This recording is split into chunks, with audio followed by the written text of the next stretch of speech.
يقدم لكم هذا البرنامج برعاية ميديليس الراعي الرسمي للمنتخب الوطني والاتحاد الجزائري لكرة القدم.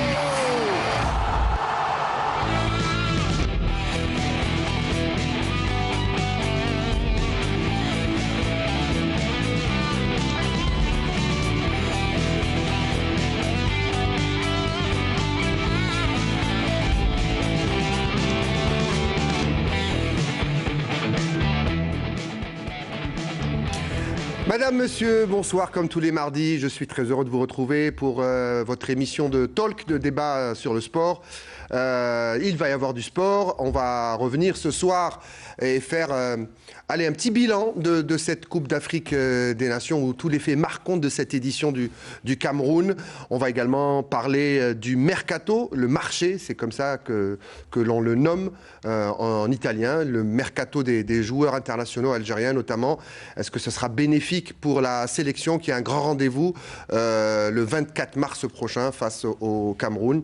Et puis on parlera également, toujours on reste sur le continent africain, on parlera des clubs algériens en lice dans les différentes compétitions continentales. Il n'en reste que 3 malheureusement, puisque la JSK vient d'être sortie avant juste la phase de poule, et il n'y aura que Saoura qui donc jouera, qui doit d'ailleurs se déplacer demain pour un voyage demain mercredi pour affronter les Orlando Pirates d'Afrique du Sud.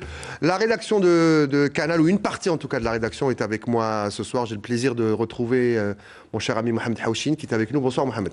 Oui, bonsoir. Plaisir véritablement de partager un aussi beau plateau. Généralement, il y a beaucoup plus de bruit dans les stades. Aujourd'hui, c'est calme. Mais on va quand même parler de foot à côté de vous. C'est, comment vous dites, Mahmoud? Le gardien du temple. Le gardien du temple, Abdelnour Kawa, est avec nous. Bonsoir, Abdelnour. Bonsoir, Riyad. Et puis bonsoir à nos amis. Surtout bonsoir à nos amis téléspectateurs. Et puis de l'autre côté, Farid Saada est avec nous. Bonsoir, Farid. Bonsoir, Riyad. Bonsoir à nos amis téléspectateurs. Et Mahmoud Bougelmouh est également avec nous. Salut, Mahmoud. Salut, Riyad. On est content de te retrouver. Hein. Tu nous avais manqué. Merci beaucoup. Alors, j'ai parlé donc de bilan de cette Coupe d'Afrique des Nations. On en a beaucoup discuté à la rédaction, Farid, et il y a quand même des caractéristiques assez spécifiques dans cette Coupe d'Afrique des Nations qui s'est déroulée pas toujours dans de bonnes conditions, mais qui a eu des paramètres, parfois d'arbitrage, parfois technique, très peu de buts, où beaucoup de gardiens se sont illustrés. C'est certains points que vous avez relevés. Oui, bon, déjà le contexte Covid, ça a caractérisé cette Coupe d'Afrique, avec plusieurs sélections qui ont débuté le tournoi sans plusieurs joueurs et d'autres qui ont perdu des joueurs au fil des tours.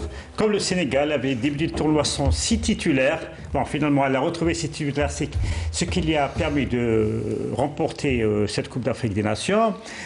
Deuxième chose, prépondérance du jeu défensif au détriment du jeu offensif, très peu de buts, des scores étriqués. Le score le plus lourd, ça a été, je crois, un 3-1 ou 4-1. Il y a eu un 4-0 pour la Tunisie, je crois, face à la Mauritanie. Face à la Mauritanie. 4-1, voilà. Qui était une des équipes les plus fortes. Voilà, c'est le score le plus lourd, en plus retour en phase de poule. Beaucoup d'expulsions, 15 expulsions.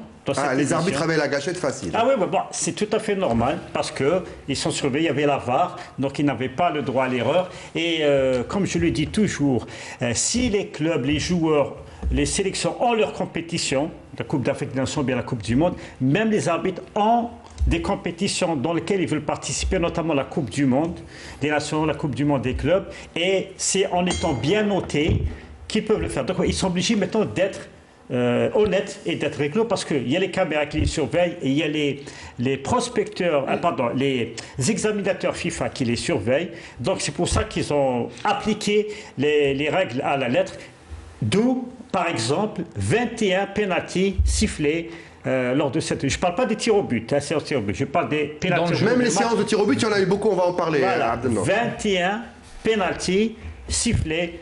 Mais en tout cas, je vous donne la parole à tous. C'est vrai ce qu'il relève sur la révolution vidéo dans la lecture du jeu et dans le jugement de l'arbitre.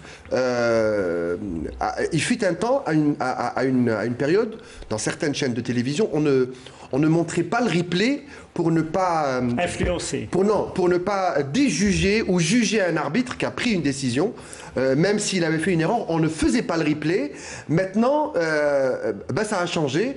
Il y a des caméras partout et l'arbitre a même la possibilité de vérifier ses erreurs. D'ailleurs, moi, l'arbitre que j'ai trouvé, je lui tire mon chapeau, c'est Gassama qui s'est déjugé par trois fois. Après avoir annoncé des pénaltys, il va et il n'a pas peur de dire non. Mon premier jugement était faux et il n'y a pas pénalty. C'était juste, à la vidéo, il n'y avait pas de pénalty. C'est ça la bonne révolution. En tout cas, il y a une justice pour l'équipe qui concède le pénalty au départ. Mais bien sûr. Non, moi, ce que je voulais juste revenir sur ce qu'a dit Farid Aït Saada concernant l'arbitrage. L'arbitrage a été strict. Ils étaient obligés, comme tu l'as dit, d'appliquer strictement et ils ont eu des consignes pour cela. Hein. Et effectivement, si on a vu autant de cartons rouges et d'avertissements qui ont été dispensés pendant pratiquement toute cette Coupe d'Afrique, c'est dû essentiellement à l'organisation de jeu et au système défensif des équipes.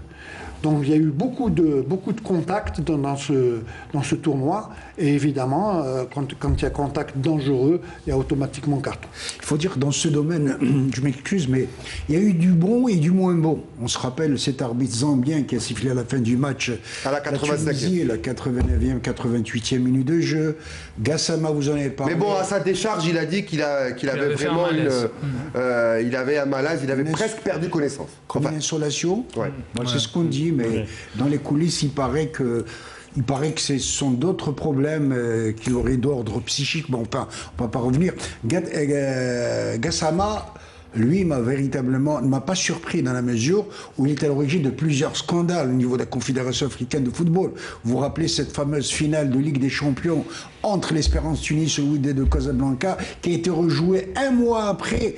Il y a eu véritablement un scandale et sur ce plan-là, il faut dire que l'arbitre gambien est passé complètement à côté. Et en plus, même dans son style d'arbitrage, hein, il est un peu théâtral et parfois provocateur. Et dans ce registre, la plus grande satisfaction, il faut le dire, c'est Tessema, l'Éthiopien. Il a donné une véritable leçon d'arbitrage. Je dirais même qu'il a volé la vedette aux deux équipes qui avaient arbitré en demi-finale. Non, mais parfois, pour rebondir sur cette histoire de vedette, les arbitres ont parfois voulu être les vedettes des matchs. Et honnêtement, sur le nombre de cartons rouges, Farid le disait, il y en a eu 15. Pour information, sur les 3 dernières cannes additionnées, on est sur 8 cartons rouges. Là, sur une seule canne, on est sur 15 cartons rouges. Beaucoup auraient pu être évités, honnêtement. J'ai trouvé certains cartons rouges, notamment qui ont été donnés en début de match, très sévères. On ne tue pas un match de cette manière, on ne donne pas des cartons rouges, sauf vraiment c'est-à-dire qu'à votre avis, parfois, même quand c'est sévère, en début de match, il y a de la psychologie, on essaye de sauver le match. Le match. Bien sûr. Ça dépend de la faute qui est sifflée, bien évidemment. Si c'est vraiment une faute très dangereuse... Enfin, quand on met le pied sur une cheville, on l'écrase. Non, c'est carton rouge. Ça, c'est rouge. Non, c'est les nouvelles instructions de l'International Board, l'organisme qui gère l'arbitrage.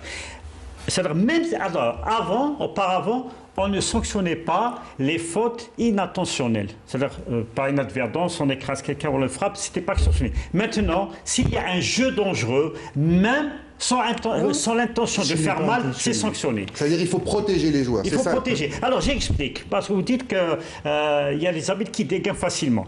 Il y a 4 cas dans lesquels la VAR intervient, dans les cartons rouges. Si dans le bus des caméramans, des arbitres VAR, on estime que le carton rouge est sévère, on l'appelle l'arbitre. C'est déjà arrivé. Hein. C'est déjà arrivé. La couleur a changé 2 ou 3 fois, je crois, sur la faute. Il sort le jaune, après il ressort le jaune, il fait non, il remet le jaune et il sort le rouge. Non, et surtout, il doit sortir le rouge si le joueur touché, ou blessé en l'occurrence, doit être remplacé. La règle, c'est que là, il expulse le joueur qui est responsable de la sortie du blessé. Alors, pour parler d'arbitrage, c'est pas du chauvinisme du tout, mais on a un grand d'Afrique, c'est Derbel qui a fait le match d'ouverture. Qui a fait le match d'ouverture et qui n'a pas fait la finale parce qu'il est tout de suite, il est parti avant la finale. Il a fait 2 matchs. Il a fait le match d'ouverture. Après, il y a eu un match de la 3e journée. Il devait être 4e arbitre, mais l'arbitre principal s'est blessé, donc il l'a remplacé. Après, il a été rappelé par la FIFA pour lui dire, toi, tu es un grand, tu mérites la Coupe du Monde. Match d'ouverture. Match d'ouverture, mais encore, il est capable d'arbitrer la finale. Hein. Donc, Mais ça n'enlève rien à la grande classe de Gomez, qui est quand même, pour moi, il sort du lot. Il a beaucoup de classe. Quand on voit son geste devant Salah en lui disant je te laisse les clés de la boutique, je te donne le sifflet. Il a fait lors de la finale. Un peu excessif, honnêtement. Il a fait. Non, mais ça, c'est pas un arbitre n'a pas à se comporter comme ça. Il a fait le même geste lors de la finale de la Coupe de la CAF entre le Raja Casablanca et la GS Kabylie. À un certain moment, Ben Saïr protestait, qui était capitaine de la GSK, lui dit si tu veux, je te donne le sifflet, et tu arbitres à ma place. Non, mais, avec le sourire. Voilà, mais je peux pas laisser passer ce qu'a dit Bougelmour. Il a dit c'est théâtral. Moi, je suis pas d'accord. Colina, qui est probablement l'un des plus grands, l'un des meilleurs arbitres du monde, il a ce regard. Il avait ce sourire. Mais il jouait pas, il était lui-même en étant comme ça, à son regard dur. D'accord, il jouait ou il jouait pas? Non. Colina, la grande qualité de Colina, bon, on va pas refaire un peu sa carrière, mais c'est le meilleur arbitre au monde, pratiquement de tous les temps. Ce qu'il avait de bien. Il n'y a pas que lui. Je me souviens certainement, vous, de Bled Lacarne. Il imposait sur un terrain, personne ne pouvait rouspéter devant. Colina, l'avantage qu'il avait par rapport à beaucoup d'autres arbitres, c'est qu'il connaissait tous les joueurs. Il connaissait tout leur style de jeu. Donc c'était pas quelque chose. Oui, il étudiait le jeu des joueurs. Non, mais à un moment donné, au bout il étudiait même les simulations. Au bout d'une ou de deux finales de Coupe du Monde et de Champions League, il était plus impressionné parce qu'il faisait partie des stars. Voilà. C'était une star, lui aussi. C'était une star. Mais pour revenir à Mustapha Al-Bal, je pense aussi que c'est frustrant pour lui parce qu'en 2019, il est le meilleur arbitre du tournoi. Mais puisque l'Algérie était. Il pouvait pas jouer la finale, il ne pouvait pas être arbitre. Et cette fois-ci, le chevauchement, ça c'est une particularité de cette. Il faudra qu'on revienne là-dessus. Le chevauchement de deux compétitions. On va en parler dans le bilan. Juste une petite parenthèse, je vous parlais de Colina, et je voudrais rappeler que des années, bien avant Colina, il y avait un grand arbitre de dimension internationale. Il s'appelait Lobello, qui était député italien. Je peux vous dire que lui aussi était une grande figure. On reste en Italie. On reste en Italie. Alors, les autres points de cette juste un point sur les buts, Riyad. Farid a introduit un peu la question. On a été regarder un peu les moyennes de buts sur les compétitions continentales et honnêtement, l'Afrique est vraiment le mauvais élève là cette fois-ci. On est sur cette CAN sur une moyenne de 1,92 buts par match. Là où les compétitions... Par rapport à celle de l'Égypte, par exemple qui était autour à 1,96. Mais allons comparer à la Copa América, à l'Euro, à la Gold Cup en Amérique du Nord, et on est à chaque fois sur des moyennes au-dessus de 2,5 buts par match. Et ça veut dire beaucoup. Ça veut dire que, et ça rejoint l'idée de l'arbitrage aussi. Ça veut dire qu'on joue pas, qu'on crée pas beaucoup de jeux. Il y a beaucoup de paramètres, il y a l'arbitrage, il y a la qualité des pelouses, merci Mohamed Haouchi, qui privilégie les défenses par rapport aux attaques. Je ne sais pas si vous êtes d'accord. Mais il y a des manières de marquer. On peut marquer par des frappes, on peut marquer sur des coups de pied arrêtés. Je pense que le problème dans le jeu est plus profond que ça, est plus important que ça. Même le bilan, par exemple, de la CAN par rapport à celle de 2019, quand on voit, et d'ailleurs ça a été dit par tous les spécialistes, le parcours de l'Algérie en Coupe d'Afrique 2019, elle a vraiment survolé le tournoi. Elle était vraiment supérieure aux autres nations. C'est pratiquement le même parcours qu'a fait le Sénégal cette année. Pas du tout. Justement, non. Quand je dis au niveau résultat, parce que le Sénégal n'a pas perdu de match. Non, mais ils ont été décevants quand même au premier tour. Le Sénégal a marqué un but. Ils ont marqué un but au premier tour. Le premier match, ils ont marqué le but à la 96e minute. On ne va pas revenir sur ça. On va pas revenir sur ça. Moi, ce que je voulais souligner aujourd'hui, c'est que le Sénégal a su gérer cette Coupe d'Afrique. Bien sûr. Si jamais ils l'ont eu, c'est pas par hasard. Non, mais attention, vous ne me comprenez pas, Abdelnour. J'ai pas dit qu'ils ne la méritaient pas. Ils ont résisté, ils ont eu des moments faibles, ils sont montés en puissance, ils ont cartonné devant le Burkina en demi, ils ont cravaché face à l'Égypte qui a su vraiment, comme un grand d'Afrique, les pharaons ont géré cette finale. Mais l'Algérie, par rapport au Sénégal, elle a surclassé ses adversaires durant tout le tournoi. Vous êtes d'accord. Le Sénégal a changé de stratégie. Ils se sont montés plus réalistes, tout simplement. Ils se sont dit, voilà, à chaque fois, comme en 2019, on fait le jeu et on perd. On produit du spectacle, on joue, on est les meilleurs. Ils étaient surnommés, le Sénégal était surnommé le roi sans couronne. C'est-à-dire tellement ils jouaient bien, mais sans titre. Ils se sont dit, voilà, on va changer, on va être. Il y a plein de grands joueurs, des générations qui sont partis. À la tunisienne, ils ont joué juste ce qu'il faut pour gagner. C'est vrai, le score était étriqué, mais il y avait du jeu quand même. Il faut peut-être rappeler qu'on connaissait bien le proverbe, rien ne sert de courir, il faut partir à point. Et je pense que sur ce plan-là, Aliou Cissé a bien réglé sa machine, il est parti doucement, crescendo, ils sont montés, la mayonnaise a pris, et à partir des demi-finales, c'est là qu'il faut être en rendez-vous. Mais ça s'est joué à rien pour le Sénégal. Hein. En 2019, ça s'est joué sur une frappe déviée qui descend en louche de Bounjah. Et là, c'est une histoire de gardien de but à Abdenour, la finale. Parce que ils en 2002, elle avait perdu la finale contre le Cameroun, au tir au but. Ouais, mais et comme par hasard en 2002, comme par hasard en 2002, celui qui a raté le penalty de l'égalisation contre le Cameroun, c'est Aliou Cissé. Donc c'est vrai que je me rappelle que j'ai eu le plaisir de commenter cette finale Cameroun-Sénégal pour la chaîne 3 à l'époque. C'était deuxième série de penalty. Hein. Je peux vous assurer que le Sénégal, qui avait une belle équipe à l'époque, Tony Silva, notamment le gardien de Monaco, qui était dans les Bruno buts, Metsu, assurément Bruno Metsu, que Dieu ait son âme, qui était un bon ami, d'ailleurs on avait sympathisé à l'époque, qui disait les Africains c'est des artistes, vous voulez qu'ils gagnent, il faut faire la fête avec eux. Vous savez qu'il promettait à chaque fois à tous ses joueurs, le regrettait Bruno Metsu, vous me gagnez ce match, ce soir, demain soir, je vous emmène en discothèque. Et il l'a fait. Oui. Moi, j'ai travaillé avec lui plus d'une année en Arabie Saoudite. C'était quelqu'un de merveilleux. Il m'a raconté pratiquement toutes les péripéties de cette équipe du Sénégal quand ils avaient battu la France en Coupe du Monde en 2002. Oui. Donc, j'étais au courant de ce qui se passait dans cette équipe. Et c'est vrai qu'il y avait de très grands joueurs. Mais malheureusement, toutes ces générations n'ont pas réussi à avoir cette Coupe d'Afrique. D'ailleurs, au même titre. Cette génération a battu les champions du monde 98 en 2002, en Coupe du Monde, en entame de Coupe du Monde. C'est dire que c'est une grande équipe. Alors on va. On parle justement de la France qui a perdu contre les Sénégal et qui termine champion du monde pour la première fois en 98. Justement, ils font tomber les champions du monde. Alors on va dérouler encore ces petits points. Il y a également la suspension d'un stade. Oui.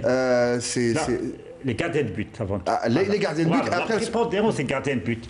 Le match de l'Algérie, le premier match contre Sierra Leone, on attendait qu'on désigne tout le monde avant le match. Qui c'est? Est-ce que c'est Mahrez? Est-ce que c'est Belaïli? C'est le gardien de but de Sierra Leone. Eh bien, c'est le gardien de but de Sierra Leone qui joue Camara. Qui joue en Sierra Leone, au championnat local. Voilà, championnat local, qui a été élu meilleur gardien. On a vu le match Cameroun contre les îles Comores. Un joueur de champ qui remplace le gardien et qui s'illustre par 2 parades et qui n'encaisse que 2 buts. 4 parades. Voilà. On voit le gardien. C'est fou, hein. Pour moi, c'était un des plus grands moments de cette Coupe Alors, d'Afrique. le gardien remplaçant de l'Égypte, Mohamed Qotb Abou Jabal, qui était remplaçant, qui était absent de sélection pendant 10 ans. Gardien du Zamalek. Voilà, gardien du Zamalek. Il revient.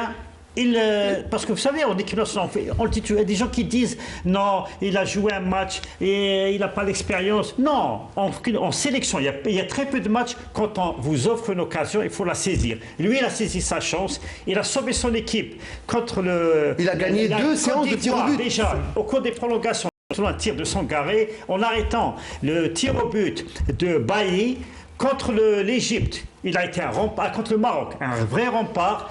Contre le Cameroun, il a battu le Cameroun tout seul en détournant 2 tirs au but. En jouant blessé en plus. En jouant blessé. Et même dans la finale, il a détourné un tir, un penalty de Sadio Mané et un tir au but. Ah oui, je voulais parler de cette image.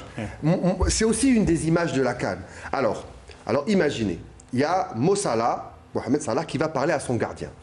C'est normal, il connaît bien Sadio Mané, toute l'année. C'est son pote en club, il part, et ça c'est le gardien qui raconte. Hein. Il lui dit, il va te la mettre en force sur ta droite. Et Mané qui entend et qui vient pour chambrer, il va lui dire non, je vais la mettre à gauche. ici. Et le regard de Mohamed Salah qui est complètement estomaqué par le culot. On essaye tout dans une finale. Mais il a fini par le rater. Mais tous les moyens sont bons pour déstabiliser l'adversaire. Il n'a pas croisé, il l'a mis plein sang. Mais sur le tir au but, il a choisi le même coin, mais avec plus en force et plus croisé. Et sur le tir au but, il arrive avec une assurance déjà dans ça. Quand il marche vers le but, on sent qu'il va mettre toute son énergie, toute sa puissance. Alors moi, je voudrais faire réagir Abdelnour sur l'interview qu'a réalisé le gardien égyptien sur sa petite bouteille avec ses petites indications. Alors qu'est-ce qu'il a dit? Petit papier. Alors qu'est-ce qu'il a dit? Il a dit avec El Hadari, il fait un travail sur tous les joueurs et les attaquants Tireurs de pénalty qui sont adversaires de l'Égypte. Mais ça, c'est normal. Il y a tous les entraîneurs de gardiens. Non, mais il a Là, ce qui a fait l'anecdote, c'est la bouteille d'eau. Mais justement, en fait. pourquoi je parle de ça?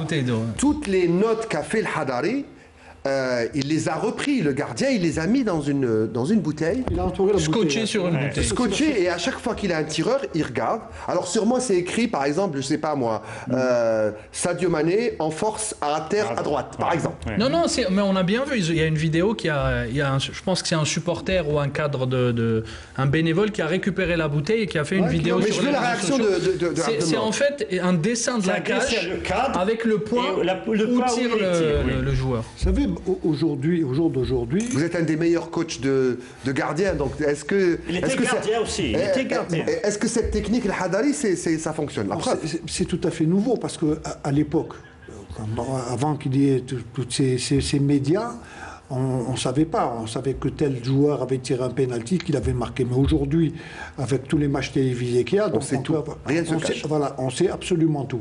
Et là, c'est des indications très précieuses pour un gardien. Habituellement, qu'est-ce que fait un gardien de but sur un pénalty? Généralement, il prend un coin. Et puis, on choisit un côté, voilà, c'est vrai. On choisit un côté, et peu importe où va le ballon. Alors généralement, quand on voit des speakers dire ouais, il est parti du bon côté, contre-pied parfait, non. Et il a pris un coin. Voilà, il a pris un coin. Et généralement, quand les gardiens ne changent pas beaucoup de coins. Si on commence par exemple sur le côté droit, on continue sur le côté droit sur toute la série. Peut-être une fois à gauche, mais là on est sûr d'avoir au moins un penalty. Là, quand on connaît des tireurs, d'abord qui ont été désignés pour tirer les pénaltys, et puis qu'on connaît de quel... Mané, par exemple, on parle de Mané. Il savait très bien qu'il allait lui tirer sur le deuxième pénalty. Il a tiré comment, Mané? Le même côté, mais différent. Plus fort et bien loin du gardien. Ce qu'on appelle sur le petit filet. Et ça, quand c'est sur le petit filet, c'est très difficile pour un gardien d'aller la chercher. Quand c'est dans sa périphérie, plus ou moins, ou à quelques centimètres, mais quand c'est bien placé, c'est très difficile. Quand un gardien a une grande envergure, on dit qu'il y a des gardiens impressionnants. Je pense au gardien du Paris Saint-Germain, le champion d'europe italien. Donnarumma, il est. Ou bien De Gea. C'est une araignée, c'est-à-dire qu'on ne sait pas, est-ce qu'on peut la mettre assez loin par rapport à un gardien qui a une telle envergure? Pour battre un gardien de but, les meilleurs pénaltys qui peuvent être tirés pour battre un gardien de but, c'est attendre le dernier moment. C'est sur la deuxième. Bon, il y a 2,36 m de hauteur, c'est à moitié, c'est la deuxième moitié. Un gardien, généralement, il s'attend à avoir dans sa périphérie. À mi-hauteur, c'est facile à mi-hauteur? C'est facile à mi-hauteur. À mi-hauteur, bien sûr que c'est facile. Mais quand on la met un peu plus haut, c'est très difficile pour un gardien. On dit qu'à terre, c'est encore plus difficile de descendre très vite en bas. Ça dépend des gardiens de but. Il y a des gardiens de grande taille n'aiment pas. Non, il y a des gardiens de grande taille qui descendent vite, qui savent se positionner. Van der Sar se coucher, se coucher de façon admirable. Qui savent se positionner dans les buts et qui vont chercher des ballons très loin. L'Égyptien au pénalty, il les a ramassés. Pour finir avec les Gabarski, Abou Djabel, il fait 1,93 m. Pour finir avec les pénaltys, comme ça on va passer à autre chose, il y en a un qui a trouvé la parade, mais il faut avoir beaucoup de talent. C'est Neymar, le Brésilien, qui a cette capacité extraordinaire de toucher le ballon à la dernière fraction de seconde. Il a le temps de voir le gardien partir d'un côté et il la met de l'autre côté, mais c'est très rare. Ce qui est difficile pour un joueur, pour un tireur de pénalty, c'est de voir un gardien qui ne bouge pas. Là, c'est parce que beaucoup de joueurs... Il n'y a pas d'indication. Quand on parle de statistiques de pénalty, il y a pratiquement 50% de pénalty qui sont tourés, par exemple, un droitier. Un droitier la met automatiquement sur le côté droit du gardien de but à 50%. À 20%, il la met au milieu et à 30% sur le côté opposé. Donc faites les calculs et inversement pour un gaucher. Un gaucher va la mettre à 50% sur le côté gauche du gardien. Ils sont précieux ces chiffres, on va regarder la vidéo. Mais bien sûr. Ils sont précieux. Il y a aussi, vous parlez des gardiens statiques qui ne donnent pas d'indication, qui n'ont pas d'indication au tireur. Qui partent au dernier moment. Mais lors de la finale, le meilleur gardien du monde, le gardien du Sénégal, avait un comportement que moi j'ai trouvé déroutant. Il sautillait très fort de droite à gauche. Tout au long de la ligne. Mais attends, Tout au long de la ligne. Beaucoup de gardiens le font, mais au moment où le joueur va... Il s'arrête. Bien sûr qu'il est à l'arrêt, il peut pas être en mouvement. Moi, ce que je voulais dire, d'ailleurs, sur un des pénaltys que l'Égyptien avait raté, qui tape sur le poteau et qui sort, il était couché. Heureusement qu'il baisse, la tête. Ouais. Il a eu un réflexe que beaucoup de gardiens peut-être n'auraient pas eu. Mais Si elle le retouche, elle rentre dans le but. Elle rentre, c'est considéré comme... Alors, rapidement, il nous reste 1 minute pour le bilan. Le bilan. Alors, un stade qui est sanctionné, qui est fermé pour 3 matchs, c'est le stade Olympique, le stade principal. Il fallait une commission... Où on va jouer le 24 mars. Hein. L'Algérie va jouer le 24 mars. Oui. C'est pas évident. Attention, dernière nouvelle, voilà pas qu'on évident. parle de Douala ce soir. Football africain. Ah, voilà. C'est pas encore. Voilà. Mais ce stade a été sanctionné parce qu'il y a eu une bousculade qui a causé la mort de 8 Et personnes. mort de personnes, là, Voilà, et après, il fallait diligenter une commission d'enquête rapidement, sinon le match, la finale n'allait pas se dérouler à l'OMB. Et la commission d'enquête a conclu à une ouverture prématurée d'une porte qui ne devait pas être ouverte. Et cela engendre une bousculade ayant causé la mort de 8 petite personnes. finale, c'est joué Et à Olymbe, l'OMB non a rouvert pour la finale. La petite finale, c'est joué à Olymbe. La petite finale. La petite La finale. magnifique petite finale, une des plus belles courses-poursuites, 3 partout, le retour du Cameroun, à Boubacar. Mais pour en revenir à l'organisation, il y a énormément de choses à redire. Hein. Sur les calendriers, les matchs qui se jouaient en même temps, du coup, on a raté certains matchs qui étaient à une journée, il fallait choisir entre le match de la Tunisie et Oui, de la Côte d'Ivoire. on en avait parlé. Il y Mais, avait deux journées, 2 cas. messieurs, deux cas, je suis obligé de clore ce premier thème. On va parler de Mercato dans quelques instants, juste après cette petite pause. Et on revient tout de suite après.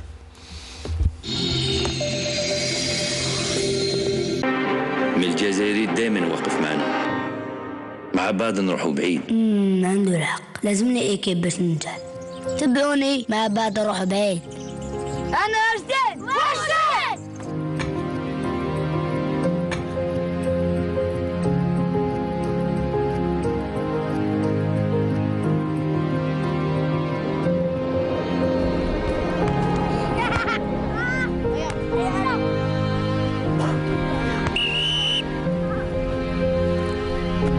وهكذا العالم يسمع بينا ويعرفونا وش قادرين نديرو.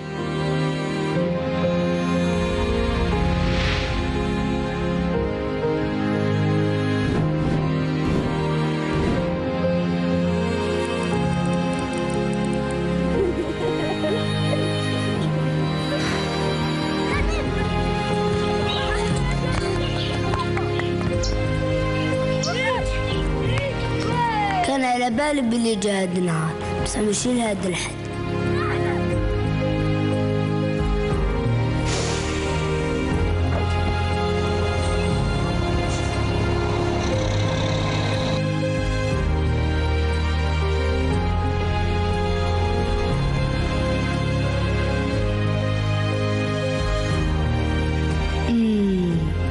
رانا لحقنا.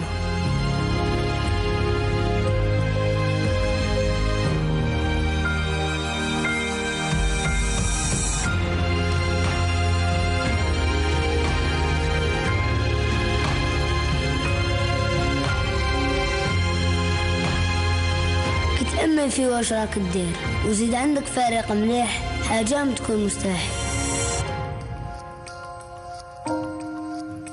موبيليس، معا نصنع المستقبل.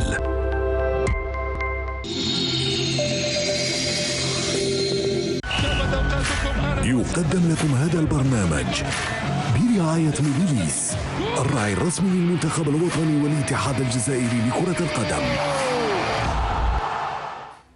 Il va encore y avoir du sport dans cette seconde partie de l'émission, votre émission du mardi soir sur Canal Algérie. On va parler de mercato, de joueurs qui ont changé de club, parfois in extremis jusqu'aux dernières heures avant la fin de ce mercato qui s'est terminé le 31 janvier à minuit. Certains ont réussi leur changement de club. Celui qui nous inquiétait le plus, messieurs, c'était... la coqueluche, Youssef Belaïli, qui était sans club pendant la Coupe arabe, sans club pendant la CAN, et il fallait absolument qu'il rempile quelque part avant de jouer ce match barrage face au Cameroun. On va parler de tous les transferts. Et il a signé au soleil. Est-ce que vous pouvez, au soleil et la pluie et le brouillard breton, alors donnez-nous à peu près toutes les activités des joueurs qui ont changé de club. Bon, principalement, ce qui a retenu notre attention, c'est les sélectionnés ou probables sélectionnables. Presque a explosé ses réseaux sociaux. On va revenir là-dessus. Belaïli, donc, qui a signé au Stade Brestois, équipe de Ligue 1 française, 13e au classement et qui a joué actuellement. 60 minutes dans le derby breton. Oui, la semaine dernière. Islam Slimani qui a résilié son contrat avec l'Olympique Lyonnais en première division, en Ligue 1, et qui a signé et qui a retrouvé son club son amour de jeunesse, on va dire, le Sporting du Portugal.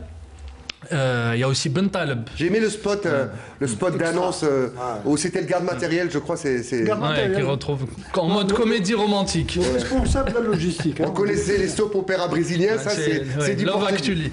Et Ben Taleb, donc, qui a retrouvé un club en France, qui a signé à Angers et qui a fait d'ailleurs un très beau match contre l'Olympique de Marseille, qui a marqué contre l'OM une frappe détournée.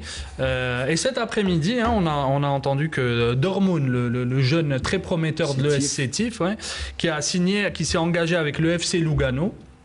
Club de amour, là. C'est ça. C'est les deux Sétifiens qui vont se retrouver qui rejoindra à l'été prochain pour 1,2 million d'euros. Lugano en Suisse italienne. Et il y a Fares aussi qui a changé de club, Farid, je crois.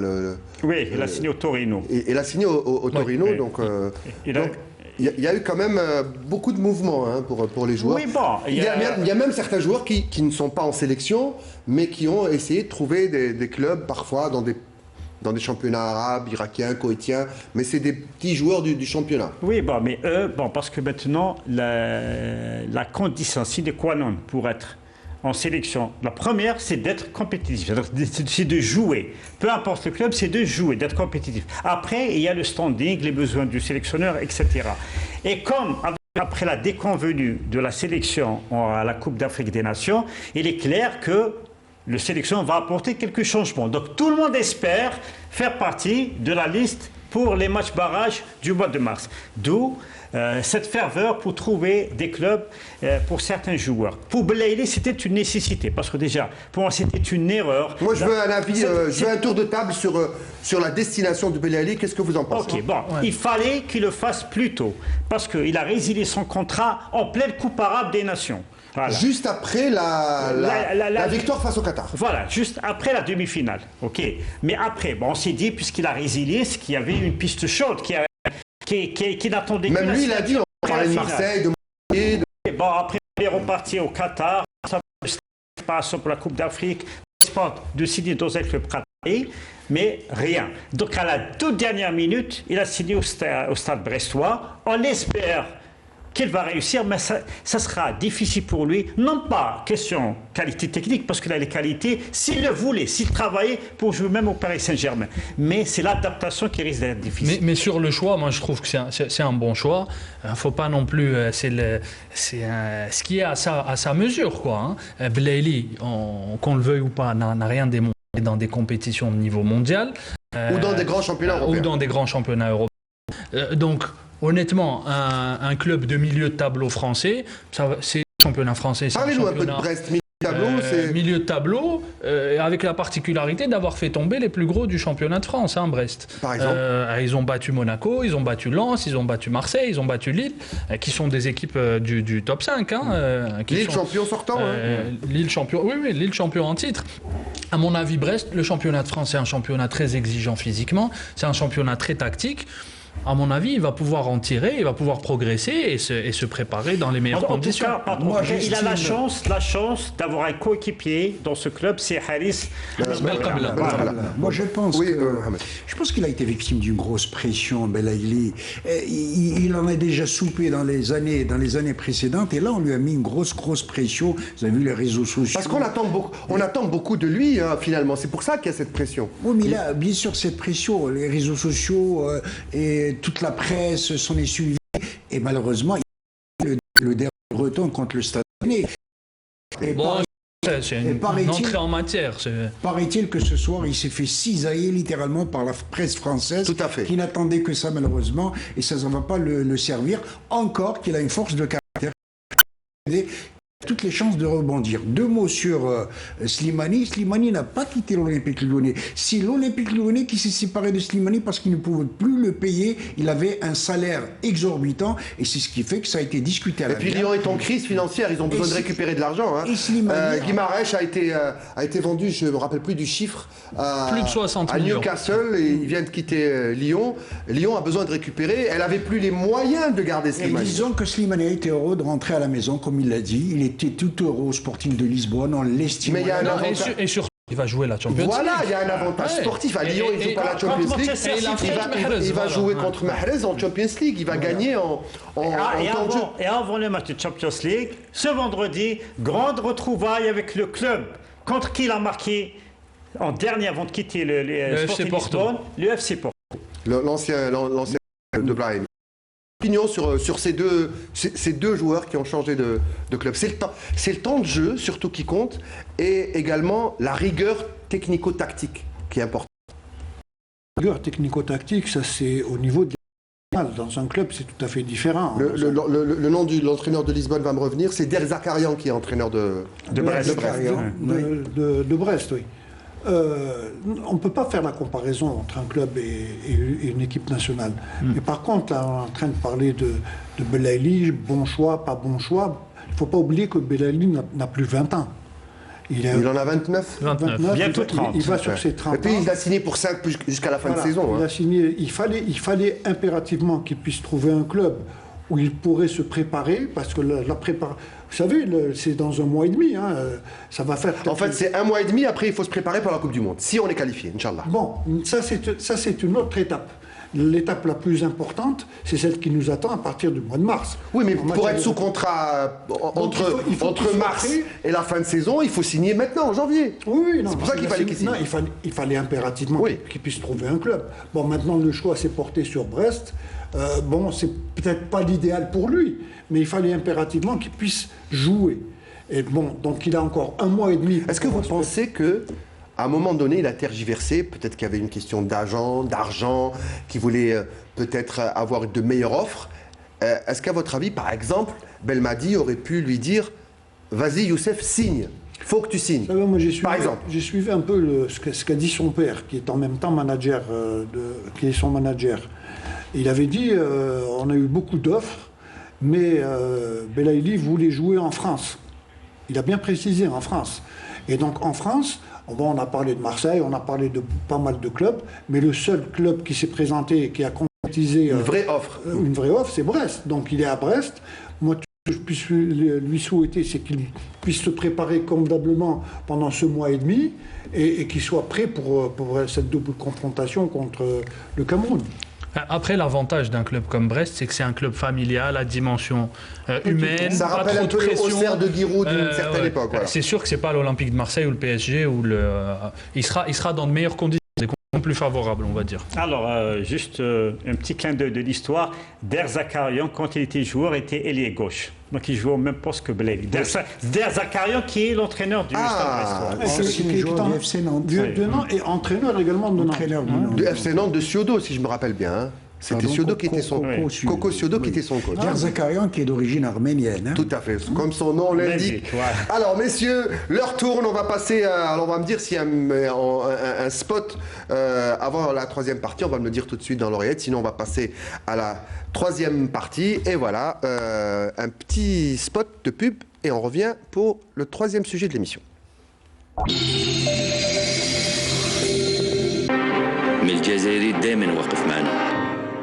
مع بعض نروحوا بعيد. عنده الحق، لازمني ايكيب باش ننجح. تبعوني مع بعض نروح بعيد. انا ارشد وارشد.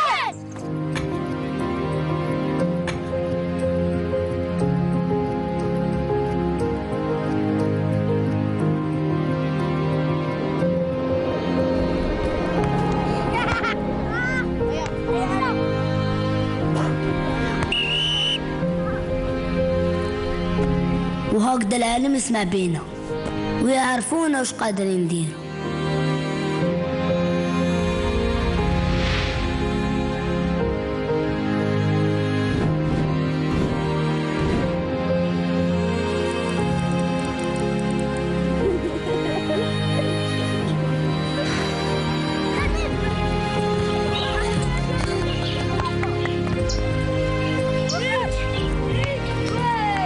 بالي باللي جا هاد النهار بس ماشي لهاد الحد.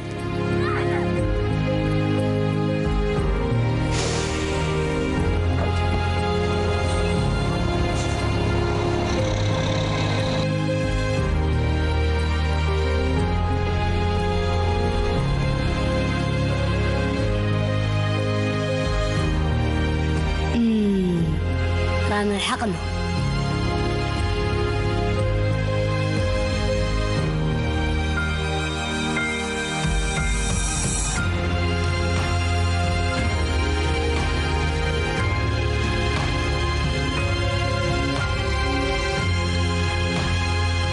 كتأمل في واش راك دير وزيد عندك فريق مليح، حاجة ما تكون مستحيل. موبيليس، معا نصنع المستقبل.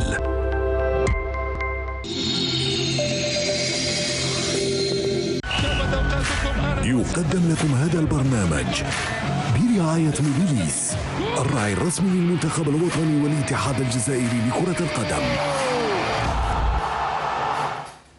Alors, d'après le roman de Dumas, Les Trois Mousquetaires, ils étaient 4.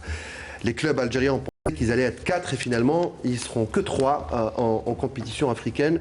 La JSK a été étrangement sortie alors qu'on pensait que malgré un effectif assez diminué, Mohamed Haouchine, vous étiez au stade pour la radio, pour le commentaire de ce match. Qu'est-ce qui s'est passé? Mais écoutez, vous parlez d'équipes étrangement éliminées pour ceux qui sont peut-être un peu loin de la réalité, mais enfin, pour ceux qui sont vraiment... Enfin, je dis étrangement, on s'est dit que même si c'est compliqué, ça allait quand même passer. Oui, je suis entièrement d'accord. Ce que dit d'ailleurs l'entraîneur tunisien, dans la mesure où faut-il rappeler qu'au match aller à Manzini, que j'avais couvert, la JS Kabylie aurait pu gagner par un score large déjà au match aller. Et moi je le dis, je le redis, je l'ai même dit en conférence de presse. Ah mais vous êtes témoin, vous êtes notre témoin donc au match aller, donc vous avez vu le match. La JS Kabylie a consommé sa qualification au match aller, où ils ont dominé le match de la tête et des épaules, notamment en deuxième mi-temps. C'est vrai qu'ils ont un excellent gardien Ayandé, qui est gardien international, qui a sauvé des balles de but incroyables, mais la JS Kabylie a raté. D'ailleurs, même l'entraîneur Edwin, l'entraîneur des Royal Léopards, a admis qu'il m'a dit effectivement, on s'est bagarré sur le terrain pour ne pas encaisser de but au match aller. Et c'est ce qui s'est joué malheureusement au match retour, les JS Kabylie. Et le but ici aussi a joué. Écoutez, je vais vous donner juste 2 indices. L'équipe des Royal Léopards qui s'est présentée à Tizi Ouzou, sur les 11 joueurs qui avaient joué le match aller, il y en avait 10 qui étaient alignés. Le 11e, c'était un joueur qui était blessé au match aller et qui a donc renforcé son équipe. Stabilité en tout point de vue. La JS Kabylie. Donc c'est l'équipe type qui était là. Oui, alors que la JS Kabylie, c'était la moitié presque de l'équipe. Il y a des joueurs qui sont partis parce que certains en avaient marre, d'autres qui n'ont pas été payés. Il faut le dire en toute franchise. Dites ce qu'il y a. Et alors, sur le plan, tenez-vous bien, sur les 11 joueurs qui ont été alignés cette fois-ci, tenez-vous bien, il y a 2 joueurs espoirs qui ont été titularisés pour la première fois de leur existence dans un match international. Ajoutez à cela que le gardien de but, Sidi Salah, n'a pas joué depuis 2 mois, s'il vous plaît. C'est-à-dire qu'il a eu des problèmes personnels pendant une quinzaine de jours, et puis ensuite il a repris, il aurait fallu le faire jouer en championnat, au moins pour quelques matchs, pour qu'il ait du temps. Un gardien, il est bien placé, un gardien qui ne joue pas, et les repères, le manque de confiance... C'est quoi les repères? C'est d'abord la confiance, et ensuite avec sa défense, il y a les automatismes, il a besoin de jouer le gardien. Tout à fait, comme, au même titre qu'un joueur de champ. Maintenant, un gardien, surtout un gardien qui n'a pas d'expérience, s'il faut préparer un gardien de but pour une échéance donnée, il faut qu'il ait quand même un temps de jeu également. On ne peut pas balancer un gardien de but qui n'a jamais joué dans une compétition aussi importante que la Coupe d'Afrique. Et puis il y a plein de joueurs, Mohamed Haouchine, qui n'étaient pas qualifiés. Qui ne sont pas qualifiés. Alors le problème, justement, qui ne sont pas qualifiés avant la phase de poule. Écoute, le paradoxe de la JS Kabylie, c'est que cette année, la JSK possède 2 équipes. Incroyable. Parce que vous savez qu'il y a eu... Il faudrait revenir en arrière dans la mesure où la Confédération africaine de football a maintenu la limite des engagements au 15 août. Le championnat d'Algérie s'est terminé le 10 août. À cause de la Covid, du retard du championnat. Il fallait donc donner les joueurs à qualifier. Et bien évidemment, tous les joueurs qui ont été recrutés après la date butoir du 15 août n'ont pas été qualifiés. Est-ce qu'il y a des joueurs qui ont été inscrits à la CAF et qui ont été libérés ensuite par le club. Écoutez, il y a Ben Abdi qui est un excellent milieu de terrain. Il y a Haroun qui est un... Mais encore qu'il y avait des joueurs de l'année dernière qui sont partis. Vous savez par exemple Souyed, vous avez Ben Chilifa, tous ces joueurs-là étaient sur la liste des joueurs qui ont été annoncés au niveau de la CAF. En fait, une grande partie de l'équipe qui était inscrite n'était plus à la JSK. N'était plus, il y a deux équipes qui jouent, une équipe qui joue au championnat avec des joueurs plus ou moins expérimentés, mais il faut reconnaître que sur l'équipe qui a été alignée, les deux meilleurs buteurs du club s'appellent Ben Sayah le capitaine et Nezla Massinissa Nezla qui ont joué mais qui n'ont pas marqué. Pourquoi? Vous savez, dans ces matchs-là, la JS Kabylie, le scénario tant attendu, il marque dès la 3e minute de jeu d'emblée, ils remontent donc leur court retard du match aller, ils encaissent l'égalisation à la 15e minute, il fallait avoir des joueurs expérimentés pour ne pas perdre la boussole et remettre. Alors en deuxième mi-temps, que se jouent les matchs, c'est que la JS Kabylie n'a pas de profondeur dans le banc de touche. Tenez-vous bien, vous savez qu'en CAF, vous avez droit à 8 remplaçants. Il n'y avait que 6 côté JSK. Et vous savez ce qu'il y avait sur le 6 ? 6 joueurs espoirs, 6, y compris le gardien de but. Et quand vous n'avez pas de profondeur de champ pour forcer la décision, pour aller chercher ces buts, il y a eu le pénalty à la 88e minute de jeu, mais c'était bien trop tard, malheureusement. Alors, juste parce que c'est le débat dans le débat, hein, l'Algérie qui perd un grand d'Afrique, la JSK. Pourquoi je dis un grand d'Afrique? Parce que si la JSK avait forcé le destin et elle s'était qualifiée avec les petits poussins, comme dit Mohamed Hafin, qui était sur le banc, à la phase de groupe, elle aurait pu rajouter des joueurs... ceux qui n'avaient pas de licence auraient pu les qualifier. Voilà, il fallait donc juste passer cet écueil. Oui, mais... Et il n'y a pas eu de chance. Attends, il faut dire la vérité. Alors, il y a l'ancienne direction qui porte une part de responsabilité. Parce qu'elle a libéré... Pourquoi? Parce que beaucoup de joueurs sont partis faute d'avoir été payés. Et c'est des joueurs qui avaient des licences. Okay. Mais la direction actuelle porte une plus grande part de responsabilité. Parce qu'il est inadmissible qu'une équipe appelée à jouer une Coupe d'Afrique n'ait pas des matchs dans les jambes. Il y a une équipe qui joue le championnat, c'est les recrues du président Yazidi Al-Hichem et l'équipe de l'ancien président Chef Melel joue les premiers tours de la Coupe de la CAF. C'est comme si on punissait l'ancienne direction et ça c'est inadmissible pour un grand club comme la JSK. On ne règle pas ses comptes au détriment du club. En plus il fallait qu'il joue pour qu'il soit prêt à une compétition. Qu'il joue 2 matchs contre l'USMA. C'est ce qu'on disait. Voilà, contre l'USMA, on voit qu'ils aient des matchs dans les jambes. On ne les a pas fait jouer un joueur comme important cette précision. Oui, un joueur comme Kerlom. L'année dernière, c'était le joueur le plus régulier. Il a joué presque tous les matchs. Il a alterné entre le poste d'arrière droit et le poste défenseur central. Et bien ce match, il a perdu son football. Ajouté à ça qu'il il ne joue pas en championnat. Ça fait longtemps qu'il n'a pas joué depuis le match aller, je pense. Et là, sur le but d'égalisation, il est fautif. Pourquoi? Parce que dans ce match, faute de joueur, parce que Bouhgag a été blessé contre l'USMA, il a joué défenseur central. C'est pas un problème pour lui, il a l'habitude de le faire. Mais comme il a perdu ses repères, faute d'avoir joué depuis longtemps, sur le but des Royal Aeropass, il s'est oublié, il est parti il s'est transformé en arrière droit, parce que le chat qui est arrière droit n'est pas un arrière droit. Il s'est oublié au milieu, il a laissé un trou au centre de la défense dont a profité des errements, quoi. Clair, parce que c'est le manque de compétition. Et c'est, je le dis, inadmissible. Et là, je dis encore une fois, ce qui est encore grave, que ce soit en championnat ou en Coupe d'Afrique, on voit. Alors le président Al-Hichem, il dit les joueurs, il faut donner de la valeur au maillot de la JSK, c'est pas n'importe qui va le porter. Je suis d'accord. Mais encore, faut-il que ce maillot de la JSK qui est très cher puisse porter le nom d'un sponsor. En championnat Coupe d'Afrique, le maillot de la JSK est vierge. Il n'y a aucun sponsor. C'est inadmissible pour un club de l'histoire. Le coup de gueule de Faïd El Saada, là on sent le coup de gueule, mais c'est important les informations que vous nous donnez. On va terminer avec la JSK, mais pour terminer l'émission, je voulais aussi parler des autres clubs qui sont en lice dans les compétitions africaines. Non, juste avant, un mot peut-être sur ça a été un vrai feuilleton ce match, entre les nombreuses fois où il a été reporté, entre l'équipe qui s'est perdue en chemin parce que l'aéroport d'Istanbul Mais était ils avaient fermé. toujours des justificatifs, hein, il n'y avait pas de vol pour venir. Ils avaient des justificatifs solides pour que la CAF leur permette de jouer ce Mais à match. titre de comparaison, l'équipe du Nigeria de Enyimba, il me semble, qui devait affronter le ITFR de Tripoli, a été disqualifiée. Pour les mêmes raisons. Oui, exactement. Donc il faudrait nous expliquer le 2 poids 2 mesures. Pourquoi sur un match, on disqualifie l'équipe, on la met forfait, et sur le match de la JSK, non. Ah, ils sont incollables. Non, mais c'est une question d'intérêt. Vous savez que l'Eswatini est un pays, une enclave au milieu même de l'Afrique australe, de l'Afrique du Sud. C'est l'ancien Swaziland. Oui, l'ancien Swaziland. Et vous savez que le nouveau président de la CAF est un Sud-Africain. Et sur ce plan-là, vous savez, c'est une question de proximité. Beaucoup d'affaires, il a signé. Oula, ça part. Alors, pour terminer, messieurs, il nous reste le Shabab Riadi de Belouizdad, leader du championnat, champion d'automne ou d'hiver, ça dépend comment on l'appelle.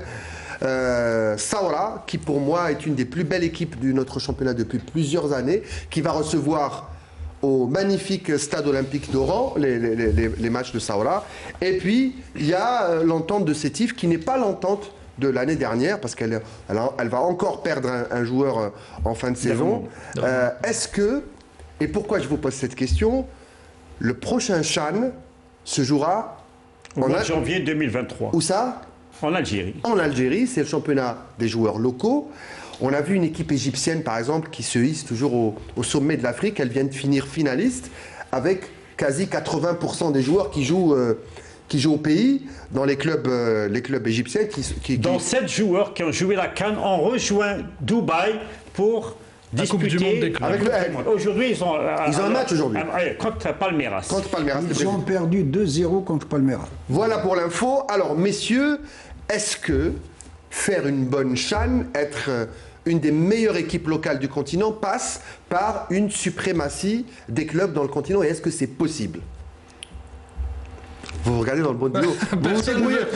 Allez, mouillez-vous, messieurs, mouillez-vous un peu. Non, c'est possible, ça peut être très difficile. Hein. On peut pas faire. Là, je reviens toujours à la même chose. On ne peut pas faire une comparaison entre Allez, il reste 2-3 minutes, pas plus. La Coupe d'Afrique des clubs et le CHAN. Le CHAN, c'est assez particulier. C'est une Coupe d'Afrique, au même titre que celle qui vient d'être jouée. Non, je parle de l'expérience africaine, la culture de la gagne, des choses comme ça. Déjà, est-ce que nous avons une équipe des locaux?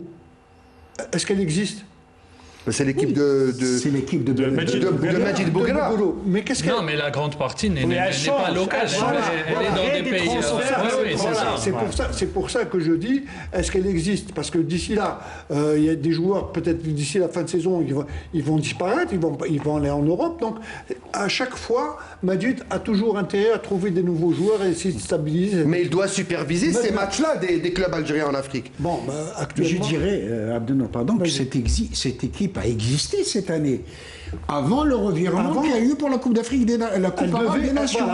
On a abandonné catégoriquement ce qu'on appelle l'équipe nationale à prime, avec de bons joueurs, des jeunes du cru, pour... Mais la plus belle équipe de Bouguera, sans les joueurs évoluant dans les clubs arabes, hein, je parle de la FIFA arabe, c'est l'équipe qui a affronté le Libéria à Oran.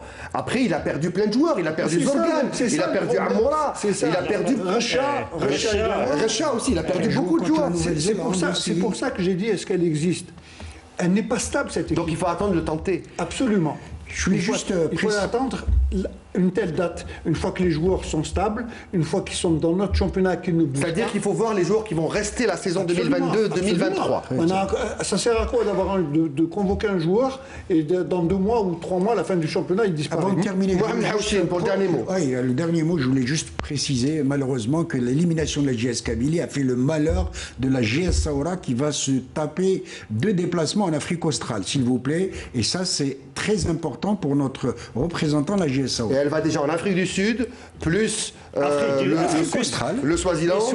Et après, elle ira peut-être à Tripoli pour l'Ittihad. Pour l'Ittihad. Merci, messieurs. C'est un plaisir, Mohamed Haouchine. Abdelnour Kawa, le gardien du temple, qu'on retrouve la semaine prochaine. Ça y est, ça vous colle à la peau et c'est à cause de lui. Merci, messieurs. Merci à tous. Il faut que je les fasse taire. Merci de nous avoir suivis. On se retrouve mardi prochain pour un autre numéro de Vers avoir du sport. Bonsoir.